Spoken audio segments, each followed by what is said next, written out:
दोस्तों, अगर आप DSSB की तैयारी कर रहे हैं तब आपको बताते चलें, हमारे इस चैनल पर DSSB के प्रीवियस ईयर के क्वेश्चन पेपर से जीके के क्वेश्चंस जो कि पहले के पेपर्स में आ चुके हैं उनकी videos with answers daily upload की जाएंगी, जो PRT, TGT, PGT, LDC और दास इत्यादि से रिलेटेड होंगी।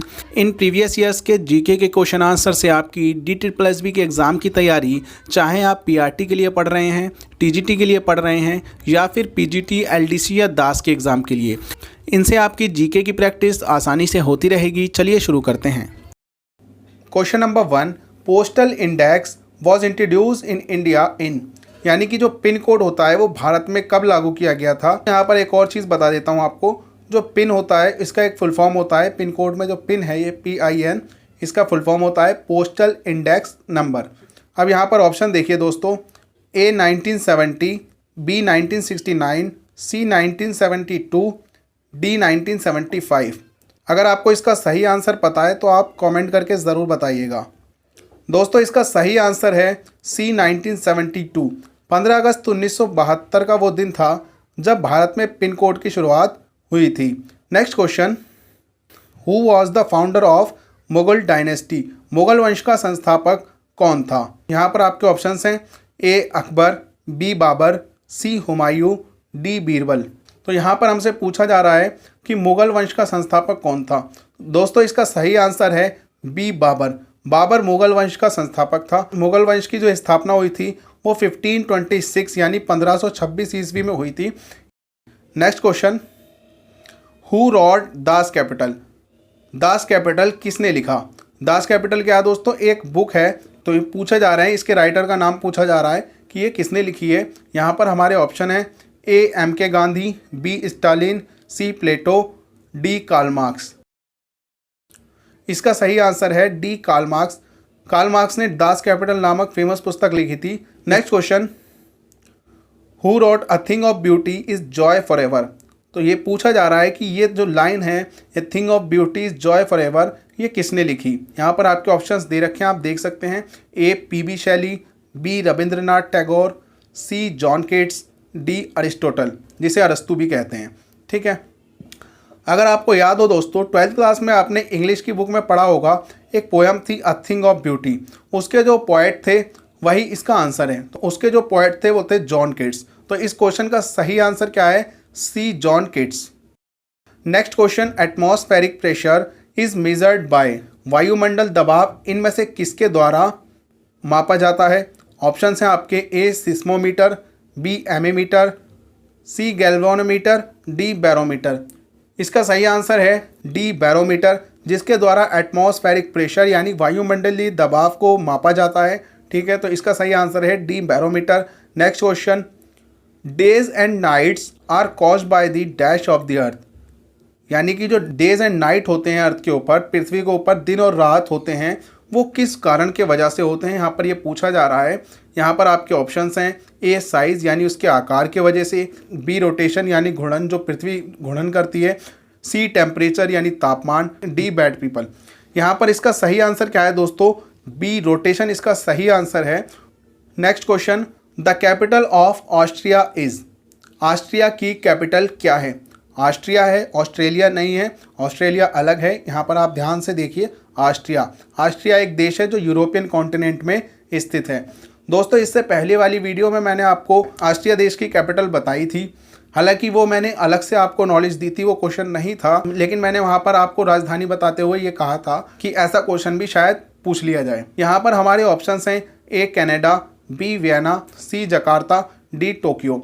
ऑस्ट्रिया की जो कैपिटल है वो है वियना। इस क्वेश्चन का सही आंसर है B वियना। इसके अलावा बाकी के जो 3 ऑप्शंस हैं इनके बारे में भी बात कर लेते हैं। कनाडा एक देश है जिसकी राजधानी है ओटावा। C जकार्ता, जकार्ता की बात की जाए तो जकार्ता इंडोनेशिया देश की राजधानी है, और टोक्यो आपको पता ही होगा जापान देश की राजधानी है। ठीक है, next question, which of the following is a hardware and not software, इनमें से क्या हार्डवेयर है और सॉफ्टवेयर नहीं है। ठीक है, हार्डवेयर और सॉफ्टवेयर आपको पता ही होगा। हम ऑप्शन देख लेते हैं। A Excel, B printer driver, C operating system, D CPU यानी सेंट्रल प्रोसेसिंग यूनिट। तो इनमें से कौन सा हार्डवेयर है और सॉफ्टवेयर नहीं है, तो चेक कर लेते हैं एक बार। एक्सेल आपको पता है एक सॉफ्टवेयर होता है, ठीक है, तो ये तो नहीं है। बी प्रिंटर ड्राइवर भी नहीं है। अगर ये सिर्फ प्रिंटर होता तो ये हार्डवेयर होता, लेकिन अभी ये हार्डवेयर नहीं है, ठीक है, क्योंकि यहाँ पर प्रिंटर ड्राइवर की बात हो रही है। सी ऑपरेटिंग सिस्टम, ये भी हार्डवेयर नहीं है। तो इसका सही आंसर CPU है, जो हार्डवेयर है और सॉफ्टवेयर नहीं है। Next question, in India how many states are coastline. India में ऐसे कितने राज्य हैं जो तटीय रेखा के किनारे स्थित हैं। तटीय रेखा वाले राज्य कौन से होते हैं, जिनकी सीमा जो है समुद्र से लगी होती है, उनको तटीय रेखा वाले राज्य कहा जाता है। यहाँ पर आपके ऑप्शन हैं A7, B8, C9, D10। अगर हम बात करें सही आंसर की दोस्तों, तो सही आंसर है C9। इंडिया के अंदर 9 ऐसे स्टेट हैं जो कोस्ट लाइन पर स्थित हैं, ठीक है। अब हम देखते हैं कि कौन से वो 9 स्टेट हैं। इसे मैं आपको मैप की सहायता से समझा देता हूँ ताकि आपको आसानी से समझ आ सके। यहाँ पर आप देखिए इंडिया का मैप आ गया हमारे पास। इंडिया के मैप में आप देखिए गुजरात, मैंने हाईलाइट कर दिया है गुजरात, तो आप देख सकते हैं गुजरात तटीय रेखा पर स्थित है। इसके बाद महाराष्ट्र, ये भी तटीय रेखा पर स्थित है। कर्नाटका, केरल, तमिलनाडु, आंध्र प्रदेश, ओडिशा और वेस्ट बंगाल। अब यहाँ पर हम देख सकते हैं, अभी हमने आपको बताए थे कि 9 कोस्ट लाइन स्टेट हैं, तो एक बार हम इन्हें काउंट कर लेते हैं। गुजरात 1, महाराष्ट्र 2, गोवा 3, कर्नाटका 4, केरला 5, तमिलनाडु 6, आंध्र प्रदेश 7, ओडिशा 8 और वेस्ट बंगाल 9। तो ये तो एक बात हो गई दोस्तों, लेकिन मैं अगर आपसे पूछूं कि भारत में कितने ऐसे यूनियन टेरिटरीज यानी केंद्र शासित प्रदेश हैं जो कोस्ट लाइन पर स्थित हैं, इसका आंसर आपको अगर नहीं पता तो हम आपको बता देते हैं। इससे पहले मैं आपको एक बात बता देता हूं, अभी वर्तमान में भारत के अंदर 8 केंद्र शासित प्रदेश हैं। इससे पहले 7 थे, लेकिन अभी वर्तमान में 8 केंद्र शासित प्रदेश हैं। इनके नाम देख लीजिए आप। सबसे ऊपर देखिए मैंने हाईलाइट कर दिया है, जम्मू एंड कश्मीर 1, लद्दाख 2 उसके बराबर में, फिर दिल्ली 3, चंडीगढ़ 4, इन्हें हाईलाइट कर दिया मैंने, 4 ये हो गए। इसके बाद लेफ्ट में आइए, गुजरात और महाराष्ट्र के बीच Dadra and Nagar Haveli and Daman and Diu, ये हो गए 5। इसके बाद आप देखिए लक्षद्वीप, इसे हाईलाइट कर दिया मैंने, कितने हो गए, 6 हो गए। इसके बाद पुदुचेरी जो तमिलनाडु के पास है, कितने हो गए दोस्तों, 7। इसके बाद 8वां है अंडमान एंड निकोबार आइसलैंड। तो 8 केंद्र शासित प्रदेश अभी वर्तमान में भारत में हैं। अब हम अपने क्वेश्चन पे आ जाते हैं कि कितने केंद्र शासित प्रदेश हैं जो कोस्ट लाइन पर स्थित हैं। तो आप इजीली देख सकते हैं, गुजरात और महाराष्ट्र के बीच दादरा एंड नागर हवेली 1, लक्षद्वीप 2, पुदुचेरी 3 और अंडमान एंड निकोबार आइसलैंड 4। आपको अब पता चल गया कि 4 ऐसे केंद्र शासित प्रदेश हैं जो कोस्ट लाइन यानी तटीय रेखा पर स्थित हैं, और भारत में 9 राज्य ऐसे हैं जो कोस्ट लाइन पर स्थित हैं। आई होप आपको मैप के थ्रू अच्छे से समझ आया होगा।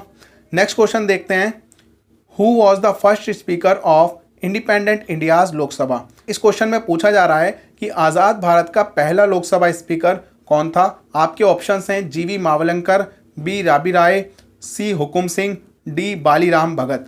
इस क्वेश्चन का आंसर आपको कमेंट करके बताना है, क्योंकि ये काफ़ी कॉमन क्वेश्चन है और लगभग सभी लोगों को पता होता है, इसलिए आप इसका आंसर कमेंट करके ज़रूर बताइएगा। वीडियो में बस इतना ही, मिलते हैं नेक्स्ट वीडियो में।